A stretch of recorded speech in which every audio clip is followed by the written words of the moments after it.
प्रधानमंत्री नरेंद्र मोदी ने देश में 10 करोड़ ई संजीवनी टेली परामर्श केंद्र के लक्ष्य को पूरा करना बताया उल्लेखनीय उपलब्धि।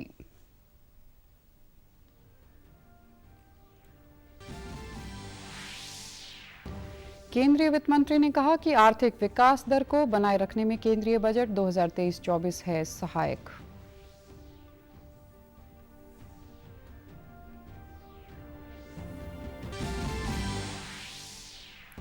राज्यपाल ने कुरुक्षेत्र विकास बोर्ड प्रबंधन मंडल की 81वीं बैठक की अध्यक्षता की। कुरुक्षेत्र को विश्व मानचित्र पर विकसित करने के लिए बेहतर योजनाएं तैयार करने की हिदायत।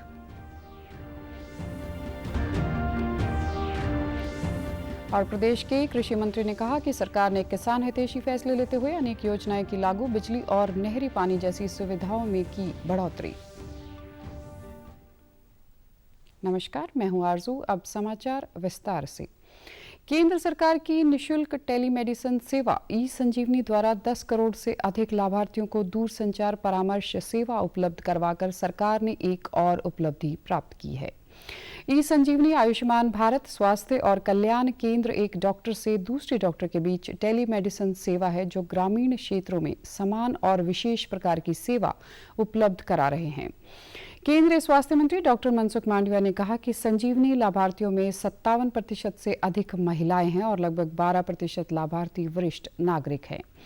ई संजीवनी प्राथमिक स्वास्थ्य सेवा के क्षेत्र में दुनिया की सबसे बड़ी टेलीमेडिसिन सेवा है। प्रधानमंत्री नरेंद्र मोदी ने देश में 10 करोड़ ई संजीवनी टेली परामर्श केंद्र के लक्ष्य को पूरा करने को उल्लेखनीय उपलब्धि बताया है। डॉक्टर मनसुख मांडविया ने ट्वीट का जवाब देते हुए उन सभी डॉक्टरों की सराहना की जो भारत में एक मजबूत डिजिटल स्वास्थ्य पारिस्थितिक तंत्र बनाने में सबसे आगे हैं।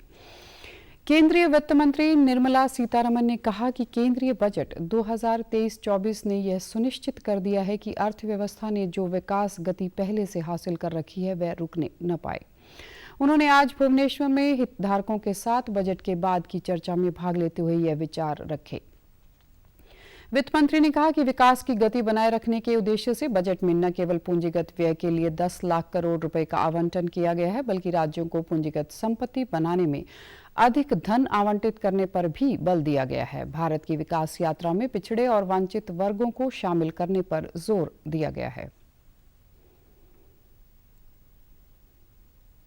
In this budget as well, for any failure to attend to services or goods as per contracts signed with the government, if there has been a failure in completing the service as is agreed in the contract, MSMEs have been given almost 95% waiver in that their guarantees will not be included or invoked. केंद्रीय वित्त मंत्री ने कहा कि समावेशन की प्रक्रिया में संतुष्टि प्रमुख उद्देश्य है और विकास के मूलभूत लाभों को प्रत्येक व्यक्ति तक पहुंचाने के लिए परिपूर्णता को हासिल करने की जरूरत है। हरियाणा की राज्यपाल और कुरुक्षेत्र विकास बोर्ड के अध्यक्ष बंडारू दत्तात्रेय की अध्यक्षता में कुरुक्षेत्र विकास बोर्ड प्रबंधन मंडल की 81वीं बैठक हरियाणा राजभवन में हुई। बैठक में मुख्यमंत्री मनोहर लाल, उप मुख्यमंत्री दुष्यंत चौटाला, सांसद नायब सिंह सैनी, विधायक सुभाष सुधा सहित कई वरिष्ठ अधिकारी भी उपस्थित रहे। राज्यपाल ने कहा कि कुरुक्षेत्र को विश्व मानचित्र पर विकसित करने के लिए बेहतर योजनाएं तैयार की जाए ताकि लोगों को इसके महत्व के बारे में और अधिक जानकारी मिल सके। उन्होंने कहा कि विकास बोर्ड से बहुत से गांव जुड़े हुए हैं और लोगों की बहुत सी अपेक्षाएं हैं, इसलिए कुरुक्षेत्र में वाराणसी की तर्ज पर प्राचीन गरिमा को बनाए रखते हुए आधुनिक सुविधाओं वाले बुनियादी ढांचे को विकसित करने की कार्य योजना बनाई जाए। राज्यपाल ने कहा कि विश्व भर के श्रद्धालु महाभारत और कुरुक्षेत्र के बारे में जानने की जिज्ञासा रखते हैं। उन्होंने कहा कि कुरुक्षेत्र के 48 कोस के 134 तीर्थ स्थलों के धार्मिक महत्व के बारे में लोगों को अधिक जानकारी देने के लिए एक बुकलेट तैयार की जाए। मुख्यमंत्री ने बैठक में कहा कि लोगों को पर्यटन की जानकारी देने के लिए पंचकुला, गुरुग्राम, कुरुक्षेत्र इत्यादि महत्वपूर्ण स्थलों पर पर्यटन सूचना केंद्र बनाए जाएं। पर्यटकों के लिए छोटी इलेक्ट्रॉनिक बसों की व्यवस्था बोर्ड द्वारा की जाए। मुख्यमंत्री ने ब्रह्म सरोवर की तर्ज पर सन्निहित सरोवर को विकसित करने सहित कुछ अन्य कार्य किए जाने के लिए भी हिदायत की। उप मुख्यमंत्री ने कहा कि मुख्यमंत्री मनोहर लाल के प्रयासों से गीता ज्ञान का उपदेश वैश्विक स्तर पर पहुंचने की वर्ष 2016 से लगातार पहल की जा रही है। इस अवसर पर अंतर्राष्ट्रीय गीता जयंती महोत्सव 2022 की पुस्तिका का राज्यपाल द्वारा विमोचन भी किया गया। प्रदेश के कृषि मंत्री जेपी दलाल ने कहा कि सरकार ने कृषि के साथ साथ बागवानी और पशुपालन व्यवसाय को जोखिम फ्री करके किसानों की आय बढ़ाने और खुशहाली के लिए अनेक योजनाएं लागू की हैं। उन्होंने कहा कि लोहारू क्षेत्र के पहाड़ी गांव का इलाका जहां नहरों का पानी न आने से जमीन बंजर हो जाती है, यहां के किसान सरकार की नीतियों से खुश हैं। कृषि मंत्री ने भिवानी जिले के गांव पहाड़ी की गौशाला प्रांगण में बाबा बालकनाथ की पुण्यतिथि पर करवाए कार्यक्रम को संबोधित करते हुए पहाड़ी गांव की गौशाला में 11 लाख रुपए की ग्रांट देने की घोषणा भी की। कृषि मंत्री ने कहा कि सरकार किसान हितैषी है। सरकार ने किसानों के हितों के लिए बिजली और नहरी पानी जैसी सुविधाओं को पहले से अधिक बढ़ाया है और उन्होंने कहा कि सेमग्रस्त जल भराव और बंजर भूमि को कृषि योग्य बनाने के लिए 1200 करोड़ रुपए की राशि मंजूर की गई है और मौजूदा वित्त वर्ष में 50,000 एकड़ भूमि को कृषि योग्य बनाने का लक्ष्य रखा गया है। इलाके के अंदर ये माता पूजी जाती है, उसके प्रांगण में स्थापित गौशाला है, इसमें आने का सौभाग्य प्राप्त हुआ। ये इलाका जो है गौ भगत इलाका है। लोहारू में सबसे ज़्यादा गौशालाएं हैं और लोग गौ के प्रति समर्पित है। हरियाणा सरकार की जो नीतियां हैं उसका ये लाभ उठा रहे हैं। प्राकृतिक खेती की तरफ भी इनका ध्यान है, माइक्रो इरिगेशन की योजनाओं की तरफ भी इनका ध्यान है। सरकार की नीतियों से पूरा संतुष्ट हैं और ये इलाका अगर पानी नहरों में नहीं आता तब तक बंजर हो जाता। मुख्यमंत्री मनोहर लाल जी ने जो काम किया है टेलों तक पानी पहुंचाने का दक्षिण हरियाणा में, इससे सारे दक्षिण हरियाणा के अंदर एक खुशी की लहर है।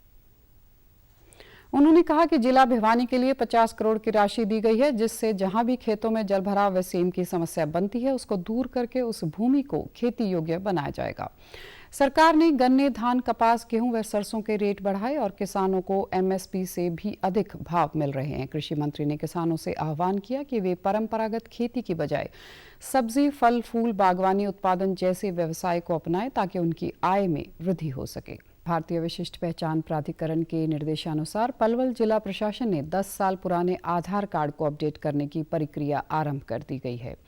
इसके लिए विभिन्न स्थानों पर शिविर लगाकर पुराने आधार कार्डों को अपडेट किया जा रहा है। पलवल के अतिरिक्त उपायुक्त हितेश कुमार ने बताया कि जिले में 18 फरवरी तक विभिन्न स्थानों पर शिविर लगाकर पुराने कार्डों को अपडेट किया जा रहा है।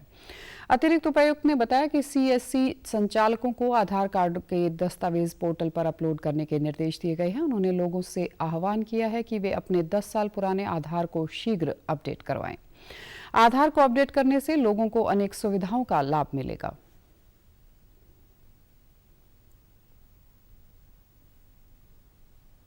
लोगों से मैं यही कहूँगा कि वैसे तो आप नॉर्मल डेज में भी किसी भी सरल सेंटर पर जाके करा सकते हैं, अभी भी करा सकते हैं, लेकिन एक कैंप मोड में जाने का ये है कि ज़्यादा से ज़्यादा लोगों को बेनिफिट पहुंचाया जा सके।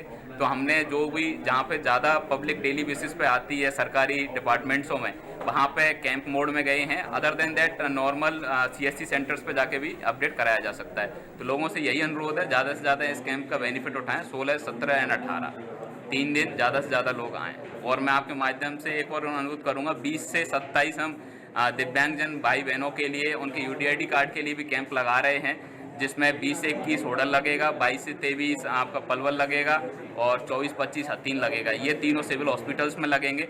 26 और 27 को आपका बड़ौली एंड प्रथमा में लगेगा सीएससीज पे।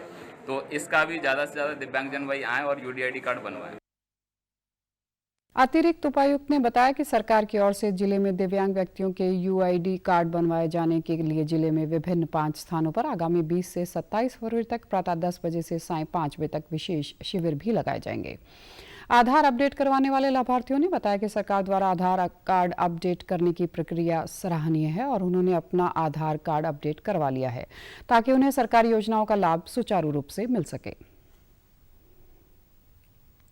और यहाँ आधार कार्ड को जो है ना लिंक करवाने के लिए और बदलवाने के लिए 10 साल बाद चेंज कर रहे हैं, उनके लिए वो फार्म दे रहे हैं, उनको कराएंगे।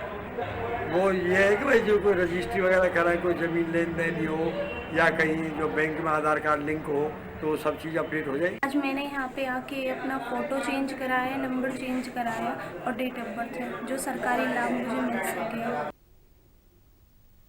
अंबाला छावनी के गांधी मेमोरियल नेशनल कॉलेज में उच्च शिक्षा पर एक सेमिनार करवाया गया। इस सेमिनार में शिक्षा के बदलते स्वरूप पर चर्चा की गई और कार्यक्रम में देश भर से लगभग 100 प्राध्यापकों ने भाग लिया। कार्यक्रम में मुख्य वक्ताओं ने शिक्षा क्षेत्र में विभिन्न परिवर्तनों की जानकारी साझा की। कुरुक्षेत्र यूनिवर्सिटी में इंजीनियरिंग एवं तकनीकी संकाय के डीन अनिल वोहरा ने बताया कि नई शिक्षा नीति में सरकार और प्रधानमंत्री नरेंद्र मोदी ने शिक्षा नीति का जो उद्देश्य रखा है उस पर विस्तार से चर्चा की गई है।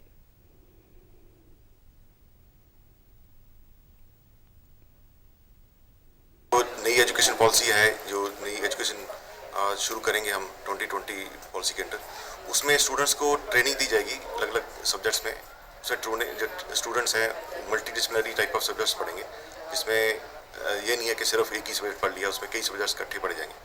तो उससे क्या होगा कि स्टूडेंट्स का जो होलिस्टिक टाइप ऑफ एजुकेशन है उसमें आएगी और वो अलग अलग क्षेत्रों में भी अपना रोजगार वगैरह देख सकता है। तो इसका ये फ़ायदा रहेगा। दूसरा इसमें ये मेजर फ़ायदा है कि वो स्टूडेंट्स को ट्रेनिंग के लिए प्रोत्साहित किया जाएगा कि वो इंडस्ट्री में जाए या कहीं और जाए तो अपनी ट्रेनिंग उसमें पूरी करे। बल्लभगढ़ कॉलेज के प्राचार्य डॉक्टर कृष्णकांत गुप्ता ने कहा कि राष्ट्रीय शिक्षा नीति का मुख्य उद्देश्य है जो विद्यार्थी महाविद्यालयों से निकले वह समाज के लिए उपयोगी हो और उनका समग्र विकास हो, प्रत्येक कार्य में समक्ष हो और सक्षम हो और उन्हें विभिन्न विषयों का ज्ञान हो। सेमिनार की कन्वीनर डॉक्टर शिखा जग्गी ने बताया कि राष्ट्रीय शिक्षा नीति में नई नई बातें सामने आ रही हैं। ऐसे में बच्चों को किस प्रकार पढ़ाया जाए इसके बारे में भी सेमिनार में जानकारी दी गई।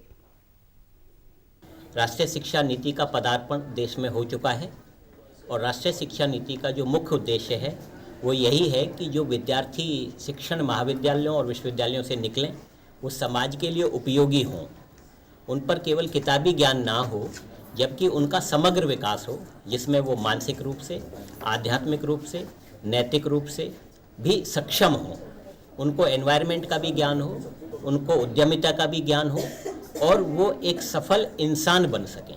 National assessment and accreditation council Bengaluru एक ऐसी संस्था है जो हायर एजुकेशन इंस्टीट्यूशंस का मूल्यांकन और प्रत्यायन करती है और उसका मुख्य उद्देश्य यही है कि इन शिक्षा संस्थाओं में गुणवत्ता रहे और गुणवत्ता की वृद्धि हो। महाशिवरात्रि को लेकर भक्तों में काफी उत्साह देखा जा रहा है। भोले बाबा के भक्त हरिद्वार से गंगा जल लेकर, पैदल चलकर कावड़, झूला कावड़ और डाक कावड़ लेकर अपने अपने गांव और शहरों की ओर जाने के लिए कैथल की सड़कों पर दिखाई दे रहे हैं। मिनी काशी के नाम से प्रसिद्ध कैथल के महाभारत कालीन ऐतिहासिक प्राचीन 11 रुद्री शिव मंदिर सहित अन्य शिव मंदिर में महाशिवरात्रि का पावन त्योहार मनाने के लिए जोरदार तैयारियां चल रही हैं। मंदिरों को भव्य ढंग से सजाया जा रहा है। शिव शक्ति धाम मंदिर के पुजारी प्रेम शंकर शास्त्री ने कहा कि महाशिवरात्रि के दिन भगवान शिव और पार्वती का विवाह हुआ था, लेकिन इस बार महाशिवरात्रि का विशेष महत्व माना गया है क्योंकि इस बार महाशिवरात्रि फागुन कृष्ण पक्ष त्रयोदशी का 90 वर्ष का योग बन रहा है।